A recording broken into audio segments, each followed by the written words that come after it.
Hello hello hello, welcome to physics by mixer. दोस्तों ज़्यादा time waste नहीं करेंगे, सीधा हम प्रीवियस वीडियो में जो हमने पढ़ा था उसके रिकैप एक बार जल्दी से कर लेते हैं। सबसे पहले मैं चैप्टर का नाम लिख लेता हूँ।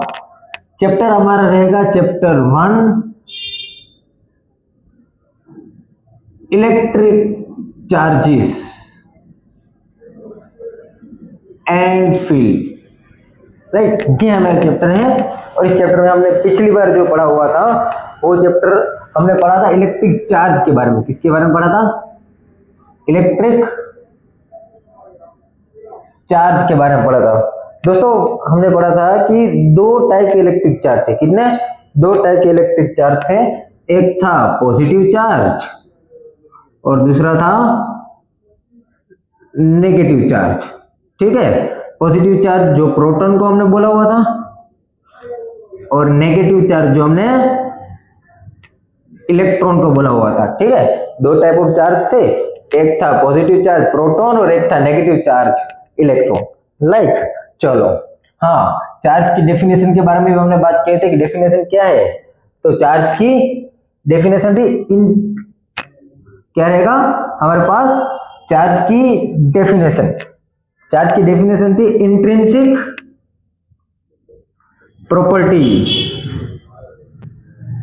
ऑफ मैटर,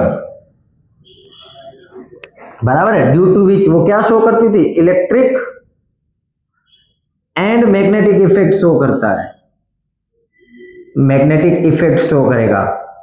ये हमने पढ़ा था कि क्या कि charge is a intrinsic property of a matter due to which it shows electric and magnetic effect. बराबर है, ये हमने ऊपर ऊपर से चार्ज की डेफिनेशन लिखी थी। फिर हमने देखा था कि चार्ज दो टाइप के थे, positive charge and negative charge. फिर हमने देखा था कि भैया लाइक चार्ज क्या करेंगे? लाइक चार्ज, तो like charge repel each other, repel करेंगे, और अनलाइक चार्ज क्या करेंगे? Attract each other. ये बात हम लोगों ने करी थी, ठीक है ना। चलो, ये सारी बात हम करने के बाद अब जो हम बात, अच्छा हाँ, साथ साथ में रह ही गया क्या कि चार्ज की एसआई यूनिट क्या थी बताओ? SI unit of charge. चलो, एसआई यूनिट ऑफ चार्ज में दोस्तों आपके ऊपर रखता हूं, जल्दी से प्रीवियस वीडियो आप देख लेना और नीचे कमेंट, वहां पे कमेंट करके लिख लेना कि चार्ज की एसआई यूनिट क्या है। हाँ, साथ साथ में आप ये भी लिखना चार्ज का डायमेंशनल फॉर्मूला क्या होगा। क्या? Dimensional formula. ठीक है, डायमेंशनल फॉर्मूला क्या रहेगा, एसआई यूनिट क्या रहेगी, ये दो चीज आपको मुझे बताना है। क्या करके? कमेंट करके। क्लियर? चलो, अब कुछ इस आज हम क्या पढ़ेंगे? तो आज हम जो पढ़ने वाले हैं वो है कंडक्टर एंड इंसुलेटर। क्या रहेगा? Conductor and insulator. क्या है कंडक्टर? सबको पता है क्या है कंडक्टर? क्या है? देखो क्या रहेगा कंडक्टर? कंडक्टर तो those substance which allows the flow of charge through them, conductor में से चार्ज फ्लो कर सकता है। ठीक है, इसको हमने क्या बोला हुआ है? कंडक्टर। इंसुलेटर किसको बोलेंगे? those substance which do not allow the flow of charge through them। हाँ, तो क्या रहेगा? allows the flow of charge, क्या लिखेंगे? allow the flow of charge। ठीक है, शॉर्ट में मैं लिख रहा हूँ, ज्यादा बड़ा लिखने की जरूरत नहीं है, काम की चीज लिखो, एग्जाम में लिखना है आपको जो भी लिखना है। ठीक है, नोट्स तुम भर भर के बना रहे हो, बुक की बुक पढ़ी जा रही है, बाद में पढ़ी तो जाती नहीं है हमारे से, है ना।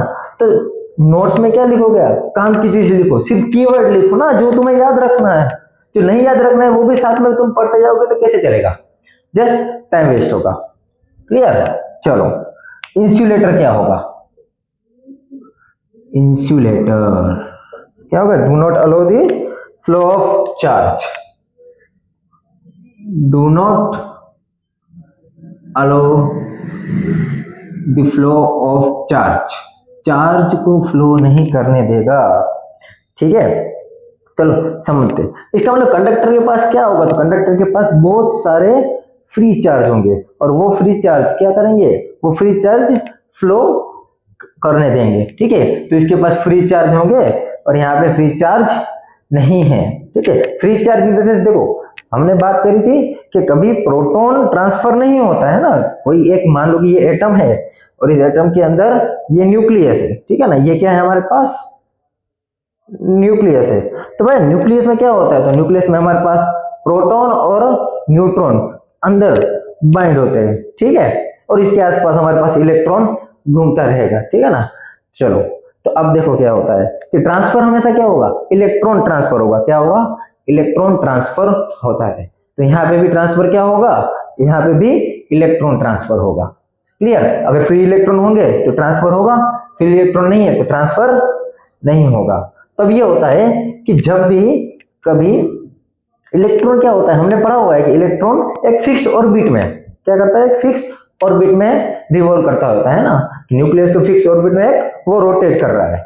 तो अब ये होता है कि अगर फ्री इलेक्ट्रॉन है तो वो ट्रांसफर हो जाएंगे, है ना, वो ट्रांसफर हो जाएंगे। इंसुलेटर में फ्री इलेक्ट्रॉन्स नहीं होते, क्यों, क्योंकि न्यूक्लियस ने इलेक्ट्रॉन को अच्छी तरह से बाइंड करके रखे हुए होते हैं, इसलिए यहाँ पे इलेक्ट्रॉन्स ट्रांसफर नहीं हो पाते, फ्री इलेक्ट्रॉन्स नहीं होते, इसलिए इंसुलेटर्स में इलेक्ट्रिसिटी है तो चार्ज फ्लो नहीं कर पाते। भाई चार्ज फ्लो था, flow of charge is called electricity, rate of flow of charge is called electricity. हमने पढ़ा है ना क्लास 10th में, I is equal to Q by T, rate of flow of charge, rate of flow of charge is called electricity. ठीक है, तो ये बात हो गई। तो मतलब ये कि चार्ज फ्लो नहीं हो रहा है तो इलेक्ट्रिसिटी फ्लो नहीं हो रही है, इंसुलेटर में इलेक्ट्रिसिटी फ्लो नहीं होती, कंडक्टर में इलेक्ट्रिसिटी फ्लो होती है। ये दो बात हो गई। चलो, कंडक्टर के पास फ्री इलेक्ट्रॉन्स होते हैं, इंसुलेटर के पास फ्री इलेक्ट्रॉन्स नहीं होते, क्योंकि न्यूक्लियस ने उसको अच्छी तरह से बाइंड करके रखे, भाई पकड़ के रखा हुआ है, उसको नहीं छोड़ रहा है वो। चलो, तो ये बात हो गई। अब इंसुलेटर और कंडक्टर के बीच में डिफरेंस क्या होगा, तो डिफरेंस ये है, मैं आपको समझाता हूं। मान लो कि ये मेरे पास एक कंडक्टर है, ठीक है, ये कंडक्टिंग बॉडी है, मैं यहां पे इसको लिख लेता हूं कंडक्टर। चलो, और ये यहां पे इंसुलेटर है, इंसुलेटर। चलो, तो एक कंडक्टर है मेरे पास, एक इंसुलेटर है। अब ये होता है कि मान लो कि मैंने यहाँ पे इस कंडक्टर को चार्ज प्रोवाइड किया, ठीक है, तो इस कंडक्टर को जब मैं चार्ज दूंगा तो वो क्या करेगा कि चार्ज जो मैंने इसको दिया हुआ है वो पूरा चार्ज इस थ्रू आउट द सरफेस में क्या हो जाएगा, डिस्ट्रीब्यूट हो जाएगा। तो कंडक्टर में क्या होता है, तो चार्ज डिस्ट्रीब्यूट हो जाता है। तो जैसे ही मैं इसको चार्ज दूंगा तो सारा चार्ज कहाँ आ जाएगा, इसके अंदर डिस्ट्रीब्यूट हो जाएगा। तो ये मैंने इलेक्ट्रॉन लिए, इलेक्ट्रॉन से डिस्ट्रीब्यूट हो गए, ठीक है। तो कंडक्टर में क्या होता है, इलेक्ट्रॉन्स डिस्ट्रीब्यूट हो जाते हैं पूरे कहाँ पे, पूरे ही कंडक्टर में। इंसुलेटर में ऐसा नहीं होता।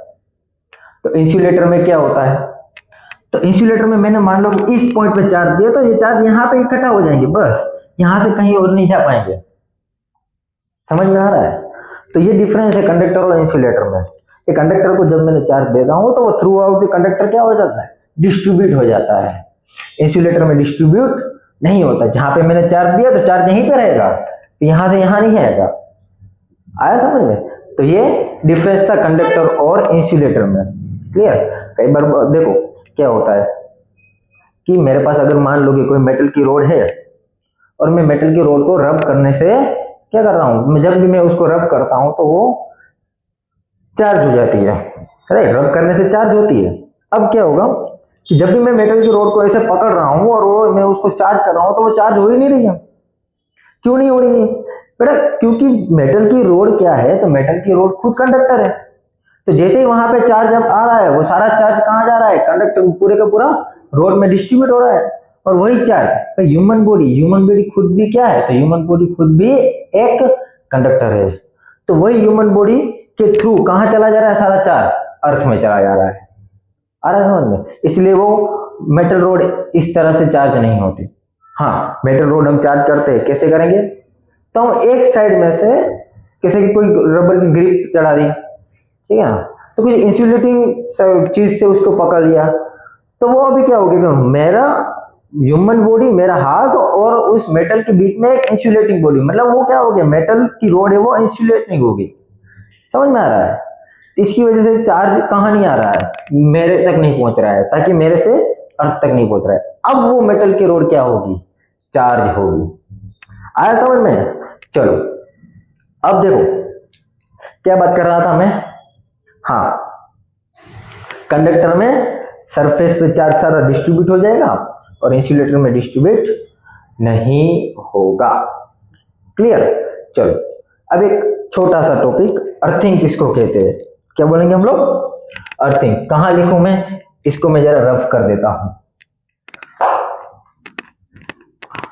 तो मेरे ख्याल से आप लोगों को कंडक्टर और इंसुलेटर क्या है, बहुत छोटा सा टॉपिक है एनसीईआरटी में आपको, ठीक है। तो जो काम की बात है हम वही पढ़ेंगे, ज्यादा बकवास करने का कोई मतलब भी नहीं है। चलो अब हम पढ़ेंगे अर्थिंग। अर्थिंग क्या होता है, ठीक है।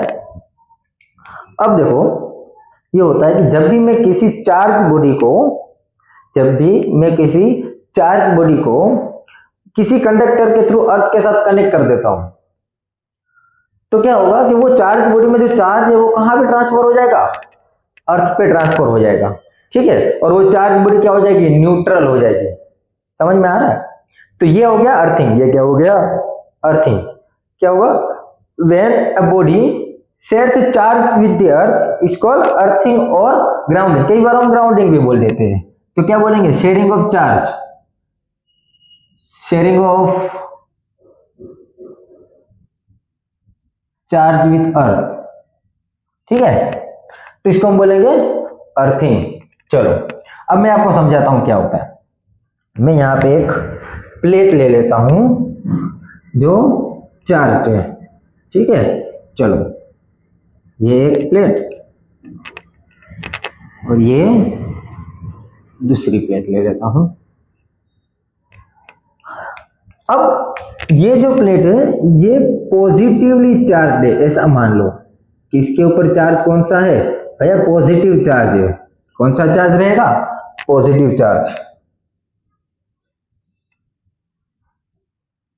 और इसके ऊपर जो चार्ज रहेगा वो नेगेटिव चार्ज रहेगा। ये मान लेते हैं, मतलब कि ये क्या है, पॉजिटिवली चार्ज है और ये नेगेटिवली चार्ज है। अब मैंने उसको एक कंडक्टिंग वायर से अर्थ के साथ कनेक्ट कर दिया, ठीक है। तो ये जो साइन आप देख रहे हो, ये साइन आपका अर्थिंग का साइन रहेगा कि भाई मैंने यहाँ पे क्या किया हुआ है, अर्थिंग करी हुई है। सेम इसको भी मैं क्या कर दूंगा, अर्थिंग कर दूंगा। अर्थ के साथ मैंने कनेक्ट कर दिया है। भाई मान लो अर्थ इसे क्या है, अर्थ क्या है, ओशन ऑफ चार्ज है, बहुत सारे चार्ज अर्थ में, ठीक है। तो अर्थ को हम क्या बोलते हैं, ओशन ऑफ चार्ज। अब क्या होगा भैया, ये पॉजिटिवली चार्ज है ना। इसका मतलब क्या है कि यहाँ पे नेगेटिव चार्ज आएंगे, मतलब यहाँ पे इलेक्ट्रॉन आएंगे। कहां से आएंगे, अर्थ से आएंगे, ठीक है। तो यहाँ पे इलेक्ट्रॉन्स आएंगे, तो यहाँ कहां से आएंगे, अर्थ से आएंगे। तो यहाँ पे इलेक्ट्रॉन्स आ गए, तो मैं यहाँ पे ई लिख लेता हूँ, ठीक है ना, कि ये ई माइनस, मतलब इलेक्ट्रॉन्स आए। कहाँ आए, यहाँ पे। ये पॉजिटिव चार्ज है, जितना पॉजिटिव चार्ज है उतने इलेक्ट्रॉन्स अर्थ से आएंगे और इसको न्यूट्रल कर देंगे। आ रहा है समझ में, ये बात होगी। अच्छा ये हमने पढ़ा हुआ है, क्या पढ़ा होगा स्मॉलर क्लास में, अगर आपको याद हो तो, कि भाई इलेक्ट्रॉन यहां जा रहे हैं, इलेक्ट्रॉन कहां जा रहे हैं, अर्थ से यहाँ पे क्या, चार्ज बॉडी के पास। तो भाई करंट कहां जाएगा, तो करंट यहाँ पे फ्लो होगा, ये आई आपका, ये करंट का होगा, है ना। जहां पे इलेक्ट्रॉन जाता है उसके ऑपोजिट डायरेक्शन में करंट का डायरेक्शन होता है। क्लियर? चलो अब यहाँ पे क्या होगा, यहाँ पे तो भाई क्या इलेक्ट्रॉन ज्यादा है ना, यहाँ पे नेगेटिव चार्ज है। तो जबकि यहाँ पे नेगेटिव चार्ज है, यहाँ पे इलेक्ट्रॉन ज्यादा है, तो मैं क्या बोलूं भाई, सर यहाँ से प्रोटॉन आएंगे और इसको न्यूट्रल कर देंगे, है ना। यहाँ से प्रोटॉन आ रहे हैं सर, यहाँ से प्रोटॉन आ रहे हैं, ये देखो आएंगे क्या, बताओ, क्या यहाँ से प्रोटॉन आएंगे, नहीं आएंगे। क्यों, क्योंकि प्रोटॉन तो कभी ट्रांसफर ही नहीं होंगे, तो क्या आएगा बताओ। तो यहाँ पे भैया यहाँ ज्यादा नेगेटिव चार्ज है, तो यहां से इलेक्ट्रॉन कहां चले जाएंगे, नीचे। तो क्योंकि इलेक्ट्रॉन नीचे जा रहे हैं तो करंट यहाँ पे इस तरह से, ये करंट की डायरेक्शन होगी। क्लियर? तो ये अर्थिंग का हो गया कि भाई ये पॉजिटिव चार्ज है तो इलेक्ट्रॉन आ रहे हैं यहाँ पे, और ये नेगेटिव चार्ज है इलेक्ट्रॉन अर्थ पे जा रहे हैं, लेकिन ट्रांसफर हमेशा क्या होंगे, इलेक्ट्रॉन होंगे भैया। क्या बोल रहा हूं मैं, ट्रांसफर हमेशा इलेक्ट्रॉन ही होंगे। क्लियर, ये बात समझ में आई। कंडक्टर क्या है समझ में आ गया। चलो फिर इंसुलेटर क्या है समझ में आ गया, ठीक है। फिर अर्थिंग क्या है समझ में आ गया। तो ये छोटे छोटे से टॉपिक्स थे जो आपके एनसीईआरटी में गिवन थे, जो हमने एक छोटे से वीडियो में कवर कर लिया है। क्लियर, अभी भी हमारे पास जो मैं पिछले 2 वीडियो से मैं बात कर रहा हूँ कि बेसिक प्रॉपर्टी ऑफ चार्ज बाकी है। बेसिक प्रॉपर्टी ऑफ चार्ज के लिए हम मिलेंगे नेक्स्ट वीडियो में। ऑलराइट।